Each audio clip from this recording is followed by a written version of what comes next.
हनुमान चालीसा की इस कड़ी में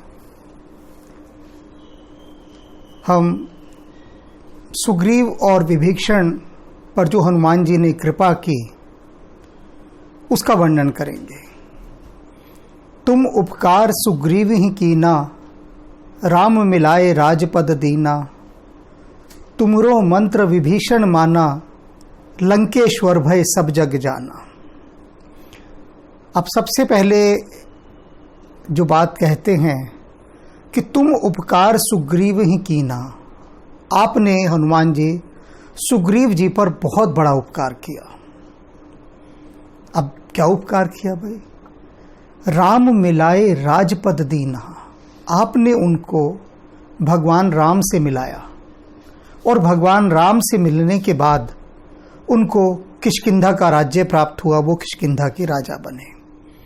अब ये इतनी सी बात इसमें कही गई है, लेकिन इसका बड़ा गहरा अर्थ है।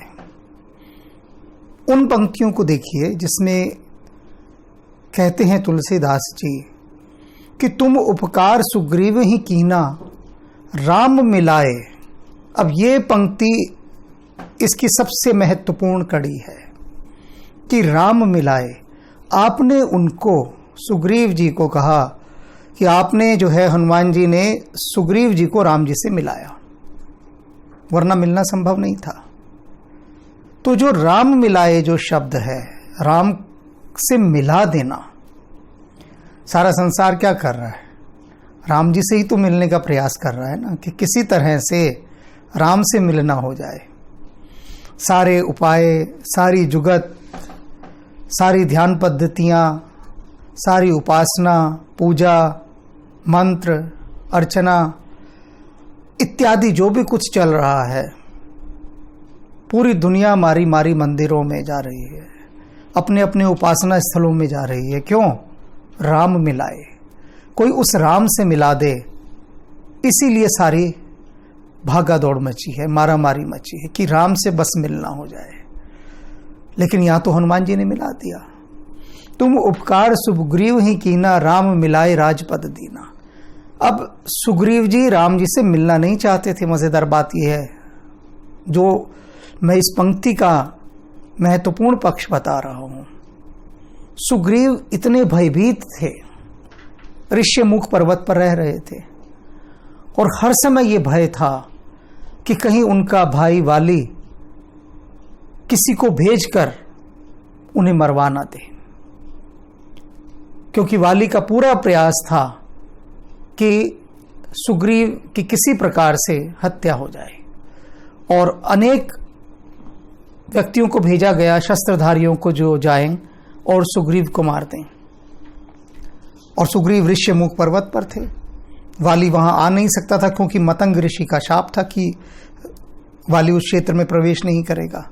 अब उस सुरक्षित स्थान पर सुग्रीव हैं, लेकिन बहुत भयभीत हैं। उन्हें ये डर है, वो कहते हैं हनुमान जी से कि तुम राजाओं को नहीं जानते।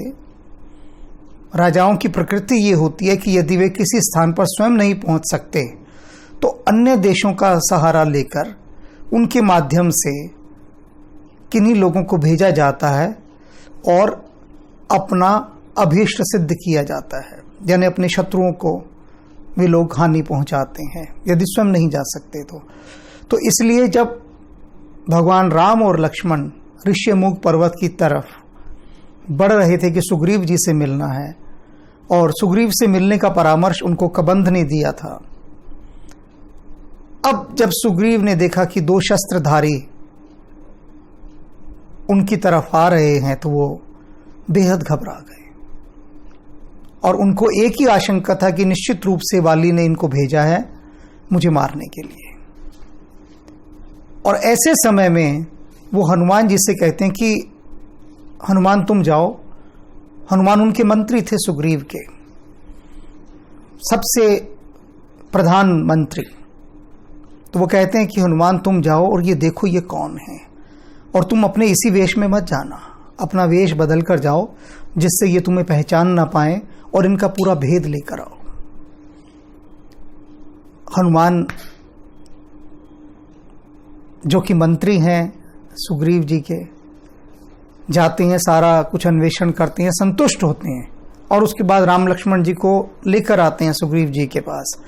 और इस सब के बाद भी सुग्रीव राम पर भरोसा नहीं करते, भयभीत हैं। वो क्यों नहीं करते?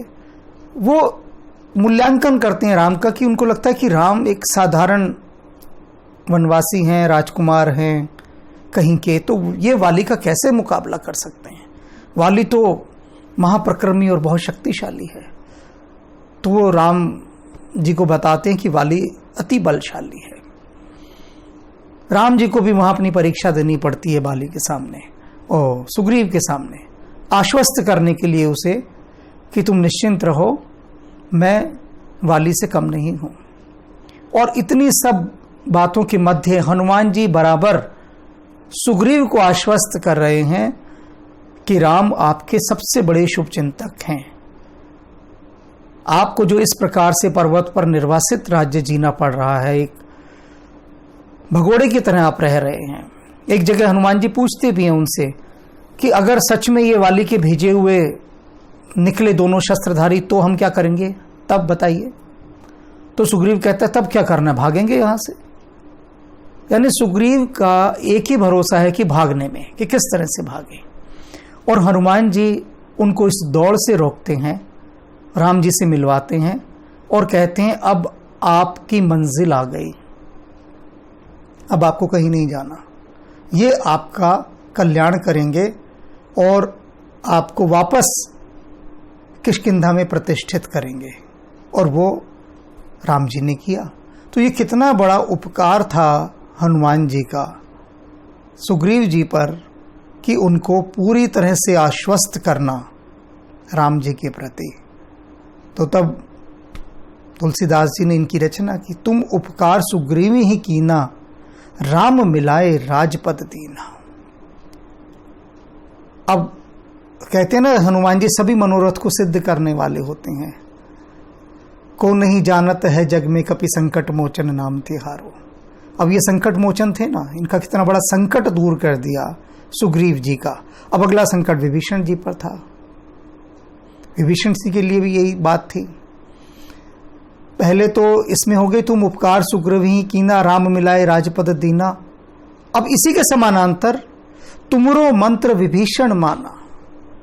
मंत्र माने मंत्रणा, सलाह, मशवरा, एडवाइस। तुमरो मंत्र विभीषण माना, लंकेश्वर भय सब जग जाना। सारा संसार जानता है, जग जानता है। क्या जानता है? कि लंकेश्वर भय, लंका के ईश, लंका के राजा बने विभीषण। कैसे? हनुमान जी का मंत्र मानकर। क्या मंत्र था? जब हनुमान जी अशोक वाटिका में सीता जी की खोज करने गए थे, उसके बाद उनकी भेंट होती है वहां पर विभीषण जी से। तो विभीषण अपने मन की पीड़ा उनको बताते हैं। वो कहते हैं कि इस रावण के राक्षसी साम्राज्य में मैं स्वयं को अनाथ अनुभव करता हूं, क्योंकि बिल्कुल पूरी तरह से रावण ने उनको अवॉइड कर रखा था।